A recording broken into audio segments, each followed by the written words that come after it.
കേരളം ചർച്ച ചെയ്തുകൊണ്ടിരിക്കുന്ന ഒരു വാർത്തയിൽ നിന്നും തുടങ്ങാം. നമുക്ക് ഇന്നത്തെ ഈവനിംഗ് മലയാളം നോക്കൂ. സംസ്ഥാനത്ത് ബാറുകളുടെ പ്രവർത്തന സമയം കൂട്ടിയതിൽ കൊമ്പ് കോർത്ത് സർക്കാരും പ്രതിപക്ഷവും. സമയം നീട്ടിയത് പ്രതിപക്ഷത്തിന്റെ സമ്മതത്തോടെ എന്നും അനുകൂല നിലപാട് UDF സർക്കാരിനെ അറിയിച്ചിരുന്നുവെന്നും എക്സൈസ് മന്ത്രി MB രാജേഷ് വിശദീകരിച്ചു. എന്നാൽ സർക്കാരുമായി ഒരു ചർച്ചയും നടന്നിട്ടില്ല എന്നും തീരുമാനത്തിൽ ദുരൂഹതയുണ്ടെന്നുമായിരുന്നു പ്രതിപക്ഷ നേതാവ് VD സതീശന്റെ മറുപടി. തീരുമാനം LDF-ൽ ചർച്ച ചെയ്തതോ എന്നതിൽ CPIM-ലും ആശയക്കുഴപ്പമുണ്ട്. സർക്കാരിനെതിരെ സ്വരം കടുപ്പിച്ച് ക്രൈസ്തവ സഭകളും രംഗത്തെത്തി. സംസ്ഥാനത്തെ ബാറുകളുടെ സമയം നീട്ടാനുള്ള തീരുമാനത്തിൽ രാഷ്ട്രീയ വിവാദം മുറുകുകയാണ്. തെരഞ്ഞെടുപ്പ് അടുത്ത സമയത്ത് സർക്കാർ എടുത്ത തീരുമാനം ദൗർഭാഗ്യകരമെന്ന് പ്രതിപക്ഷം വിമർശനം കടുപ്പിച്ചതോടെയാണ് എക്സൈസ് മന്ത്രി MB രാജേഷ് നേരിട്ട് വിശദീകരണവുമായി രംഗത്തെത്തിയത്. സമയം നീട്ടിയത് പ്രതിപക്ഷത്തിന്റെ സമ്മതത്തോടെയെന്നും തീരുമാനത്തിൽ അനുകൂല നിലപാട് പ്രതിപക്ഷം അറിയിച്ചിരുന്നുവെന്നും മന്ത്രി പറഞ്ഞു. പ്രതിപക്ഷത്തിന് അറിയാമായിരുന്നു സർക്കാർ ഈ തീരുമാനം എടുക്കുന്നു എന്നുള്ളത്. പ്രതിപക്ഷം അനുകൂല നിലപാട് അറിയിക്കുകയും ചെയ്തതാണ്. കൂടുതൽ ഞാൻ ഇപ്പോൾ പറയുന്നില്ല. ടൂറിസം മേഖലകളിൽ ഇപ്പോൾ തന്നെ പ്രവർത്തന സമയം രാത്രി 12 വരെ ആണ്. അവിടെ സമയം ഏകീകരിക്കുകയാണ് ചെയ്തതെന്നും മന്ത്രി വിശദീകരിച്ചു. 1 മണിക്കൂർ മുമ്പ് അടച്ചുകൊണ്ട് ആളുകൾ മദ്യം വർജിക്കാൻ തീരുമാനിച്ചവരൊക്കെ വേണ്ടാന്ന് തീരുമാനിക്കും.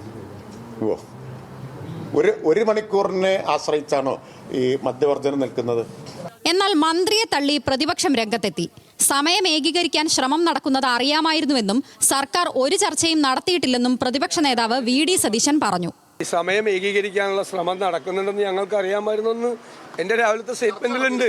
ഗവൺമെന്റിന് പ്രതിപക്ഷത്തിന്റെ അഭിപ്രായം അറിയണമെങ്കിൽ പ്രതിപക്ഷത്തോട് സംസാരിക്കണ്ടേ? അങ്ങനെ സംസാരിച്ചിട്ടില്ലല്ലോ.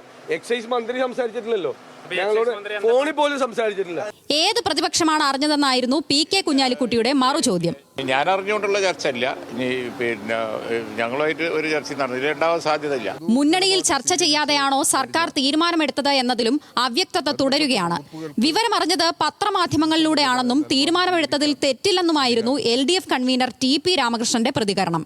ഇപ്പോൾ ഇത് ഗവൺമെന്റ് ഉത്തരവാദി എന്നുള്ളത് എനിക്കറിയില്ല. പത്രങ്ങളിലൊക്കെ വാർത്ത വായിച്ചതാണ്. സാധാരണ നിലയിൽ ഇങ്ങനൊരു മാറ്റം വരുത്തുന്നതിൽ തെറ്റില്ല എന്നുള്ളതാണ് എൻ്റെ അഭിപ്രായം. എന്നാൽ മുന്നണി യോഗത്തിൽ സംസ്ഥാന സെക്രട്ടറി MV ഗോവിന്ദൻ നിർദ്ദേശം അറിയിച്ചിരുന്നുവെന്ന് CPIM വ്യക്തമാക്കി. തീരുമാനത്തിനെതിരെ കടുത്ത വിമർശനവുമായി കത്തോലിക്ക ഓർത്തഡോക്സ് സഭകൾ രംഗത്തുവന്നു. പുതുതലമുറ ബാറിൽ തന്നെ കിടന്നുറങ്ങണമെന്നാണോ സർക്കാർ പറയുന്നതെന്ന് ഓർത്തഡോക്സ് സഭ അസോസിയേഷൻ സെക്രട്ടറി ബിജു ഉമ്മൻ ചോദിച്ചു. കേരളത്തിലെ ഒരു തലമുറ, പ്രത്യേകിച്ച് യുവതലമുറ, ബാറിൽ തന്നെ കിടന്നുറങ്ങണമെന്നുള്ളതാണോ സർക്കാർ ആഗ്രഹിക്കുന്നത്? അതാണോ സർക്കാരിൻ്റെ പുതിയ മദ്യനയം എന്ന് വ്യക്തമാക്കപ്പെടേണ്ടിയിരിക്കുന്നു.